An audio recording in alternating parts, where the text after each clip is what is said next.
মধ্যপ্রাচ্যের মুসলিম দেশ সংযুক্ত আরব আমিরাত ইরানের উপর হামলা চালিয়েছে।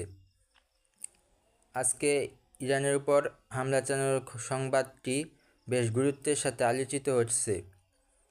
ওয়াল স্ট্রিট জার্নাল সহ বেশ কিছু আন্তর্জাতিক সংবাদ সংস্থা প্রতিবেদনে এ সংক্রান্ত তথ্য উঠে এসেছে।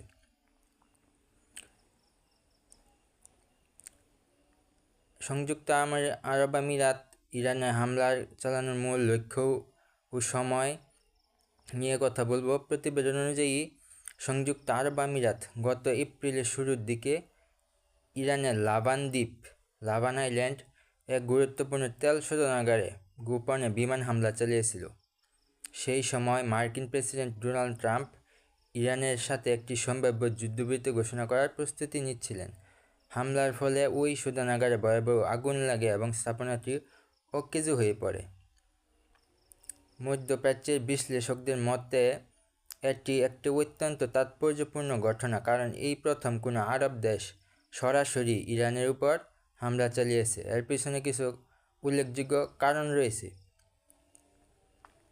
ইরানি আক্রমণের জবাব দিতে গিয়ে যুদ্ধের শুরু থেকেই ইরান আমিরাতের উপর ব্যাপক ড্রোন ও ক্ষেপণাস্ত্র হামলা চালিয়ে আসছিল।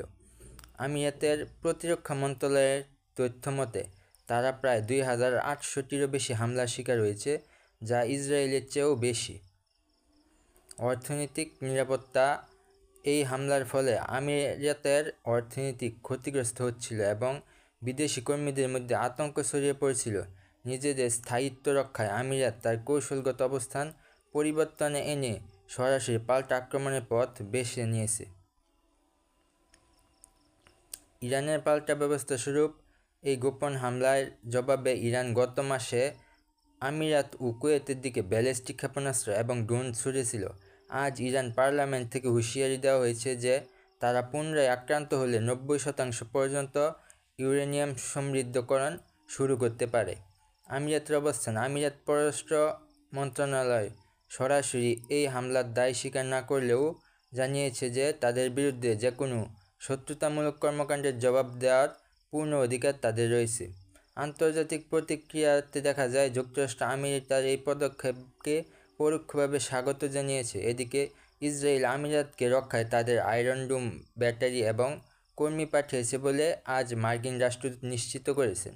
সব মিলিয়ে আরব আমিরাতে এই সরাসরি সম্পৃক্ততা মধ্যপ্রাচ্যে যুদ্ধ পরিস্থিতিতে নতুন একটি মাত্রা যোগ করেছে।